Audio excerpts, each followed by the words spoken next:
Ito na guys, umpisa na ang laban ng Casimero. Ayan, si Uguni. Ayan na po ating kababayan, si General Casimero, the Cuadro Alas fight. Ayan, sana manalo siya dito kasi alam naman natin na inabakan natin ang laban na kay Inoue. Ayan, Casimero versus Uguni. General Casimero. Ang mahirap dito guys, mga pare ko, sa Tokyo Japan sa ginanap ng laban na to. Pag hindi niya na knockout to, may tendency bro or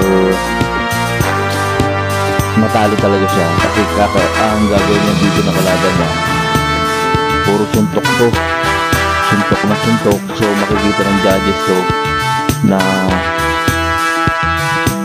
magiging lamang sa si Uguni sa mga suntok, pero alam naman natin na si Cuadro Alas bibihira siya bumitaw ng mga suntok pero solid. So pag tinama to, malamang sa malamang dito may hulog si Uguni kasi sa nakikita ko hindi kayang pabagsakin dito si Casimero. Ang magiging advantage lang dito ni Uguni yung puntos kasi alam mo naman natin na yung laban niya sa Japan, yung kababayan din na tinamaan daw sa ulo, pero ang dahilan nun hindi kaya talaga na tanggapin yung mga suntok ni General Casimero Cuadro Alas. Ayan na, at alam naman natin na parang may lumabas na na may nilalagay sa gloves, so konting ingat lang idol Cuadro Alas. Puso Pilipino laban. Ito medyo ang lamang nito high advantage height, yung height na medyo malaki to si Uguni, matangkad, mahaba ang reach. Kaya ito lahat. At si Uguni kasi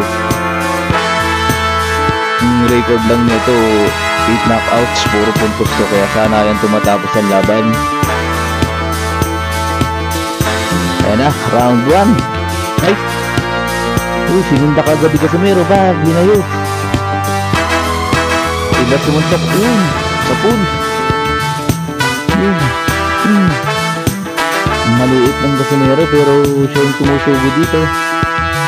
Casimero bags. Ayan o. Iba sumuntok yung Casimero, talagang solid, pero yung Uguni ang ano lang, yan, puro jab. Ang ano dito, dapat manakaw talaga to ni Casimero, kasi pag hindi ito na knockout ni Casimero, baka madaya tayo. Yan, kasi iniiwas to kay ano iniiwas sila sa harapin nito si Inoue, kasi nga pag nanalo siya dito, pagkakalang ko para magkakaroon siya ng belt.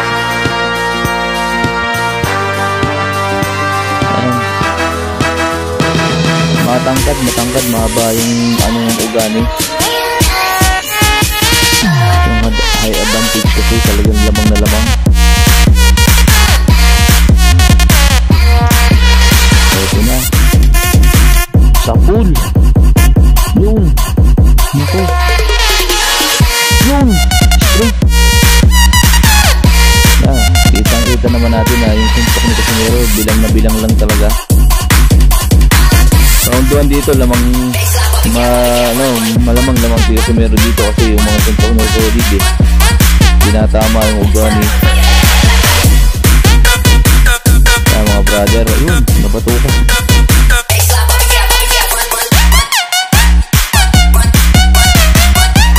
Medyo matangkad kasi yung Uguni, medyo nahihirapan siya yung abutin ni Casimero, kaya dapat ng laro talaga dikit. Kaya ang ginagawa ni Casimero, puro nakadikit siya kasi pag lumayo siya dito, nagbigay siya ng distance, jab lang ang gagawin na kalaban dito.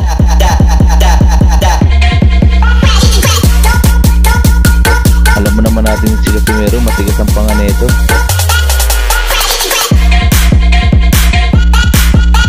Sa pool,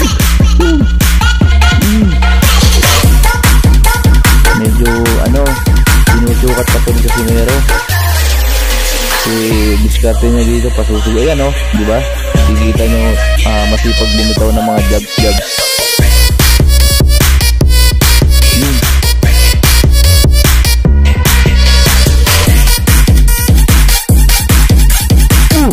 Knockout! Yun lang, hindi sinabilangan.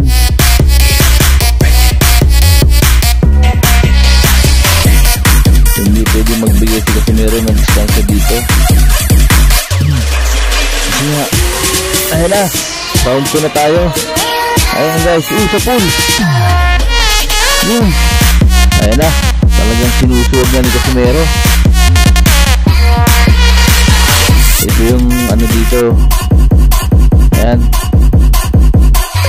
lamang dito si Casimero sa round 1. Taas, angkat, parang mag-Pacquiao Margarito ang ano.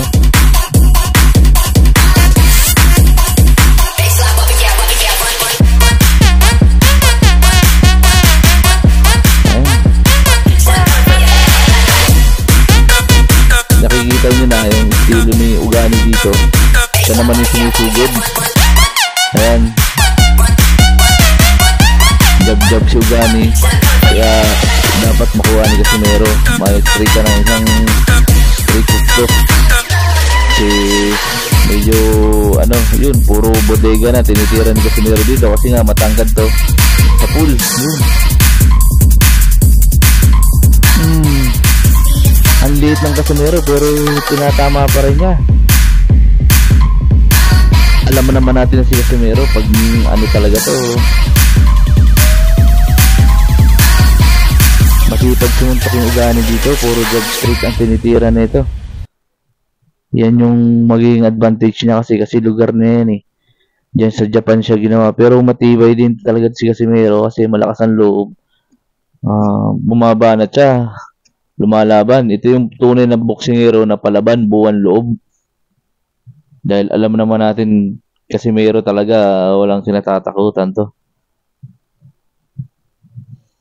Naalala ko yung laban nito Canada yata yun, yung pinaulanan sila ng mga ano, bangko, napaway sila doon. Sana next na laban dito naman sa ano, sa Pilipinas ganapin. Sila naman ang dumayo, mga Japanese. Nakikita na natin yung estilo ni Ugani dito na talagang kahit hirap na hirap siya sa ano, bumibitaw rin siya ng mga jab. So, yun yung ikalalaman kasi niya dito na once na matapos ang round 10. Kasi hanggang round 10 lang to eh.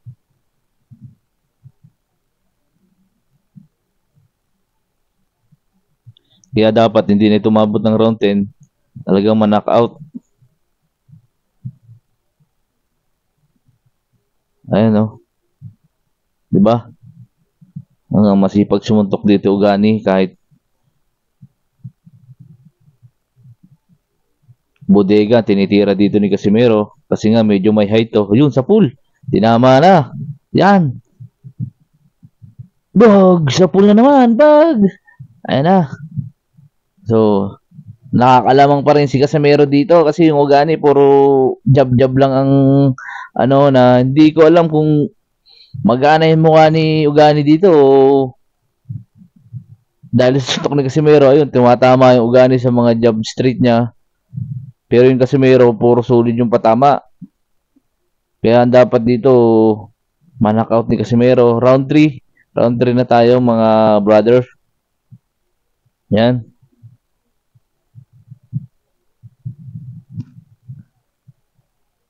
Round 3 na ngayon. Super bantamweight to. So, pag nanalo siya dito, talagang inaabangan niya kasi si Inoue. Sana pagbigyan na siya Inoue, magharap na silang dalawa para malaman na talaga kung sinong matibay. Si Demaster at saka si Cuadro Alas. Pag nanalo siya dito, may chance siya na umakyat ng division yata para makaharap si Inoue. Yung Ugani, masipag sumuntok oh. Hanggang mas masipag kung gumab si Ugani. Yun. Ito, pag naisahan to ni Casimiro ng solid, talagang magtatabi ang dalawang paa na ito eh. Matibay yung Casimiro, hindi mo lang umuuga sa may mga tuhod niya eh. Kung mapapansin nyo, talagang medyo maliit yung Casimiro pero medyo malapad yung Ugani. Mahaba ang reach na matangkad na medyo manipis.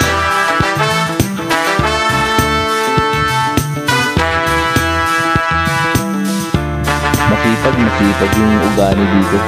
Kaya dito siya mautakan ni Ugani sa mga suntok-suntok. Malay natin yung mga tingin ng judges dito eh, yung mga suntok-suntok kahit hindi tumatama, limitado yung suntok ni Casimiro dito sa round 3. So yung Ugani ang panay ang suntok ng suntok, puro jab. Sana maisahan to ni Casimiro. Ayan na, yung gusto Casimiro idikit sa corner. Gusto niyang corner rin kasi nga matangkad to eh.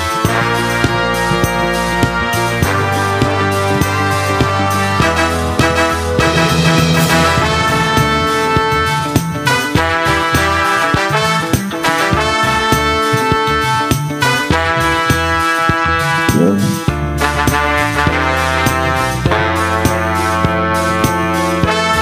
Sinusukat pa rin siya ni Casimiro dito kung ano. Pero kayang-kaya ni Casimiro yung mga suntok kasi parang hindi ganun kalakas yung mga suntok ni Ugani dito. Yung suntok ni Casimiro hindi mo alam din saan ang gagaling yun. Tulad yun, talagang sana sumusuwag na yung Casimiro. Tutuusin, easy fight lang talaga to kay Casimiro. Kasi itong boxingero na to, si Ugani kasi nag-retire na yan. Mas bumalik na lang ulit siya sa boxing.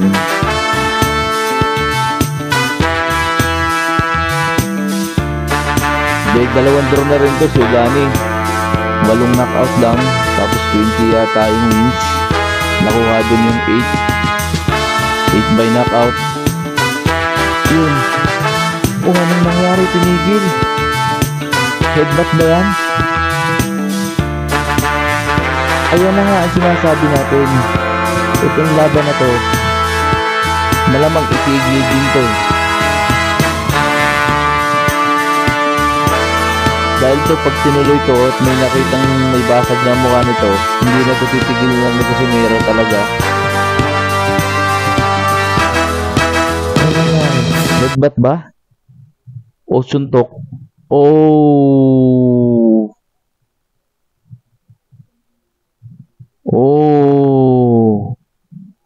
my goodness, ito na naman Casimiro. Tinigil ang laban. Ano to? Split decision? Knockout ba to? Saan ba to nangyari? Ano ba to? Headbutt ba to? Ayun ang mangyayari dito. Ayan na nga yung sinasabi natin.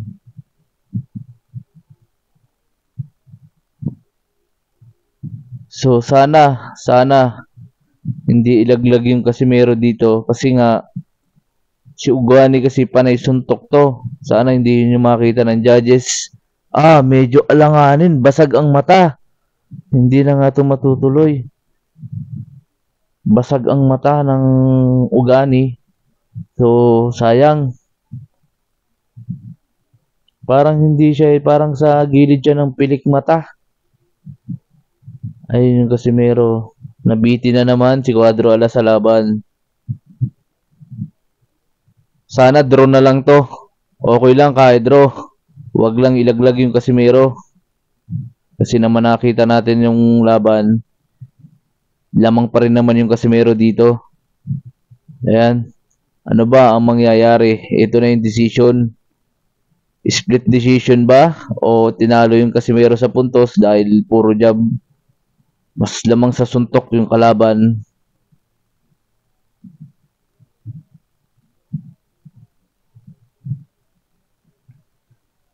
Draw nga. Draw ang laban ng Casimero versus Ugani, mga kababayan. Draw tayo, draw. So, medyo dismayado dito yung Casimero. So, good luck, idol, sa susunod mong laban. Kung sino man ang susunod mong laban o rematch ba, magkakaroon ba ito ng rematch? Ito yung slow mo. Bag. Pero parang hindi naman siya na-headbutt dun. Parang ang layo ng ulo ng Casimero or susuntok lang talaga. Oh, sapul nga, headbutt nga. Headbutt nga. Na-headbutt nga. So, ayun. Ito guys, dito nagtatapos ang laban ng Casimero versus Ugani. Draw po ang ating laban, mga kababayan.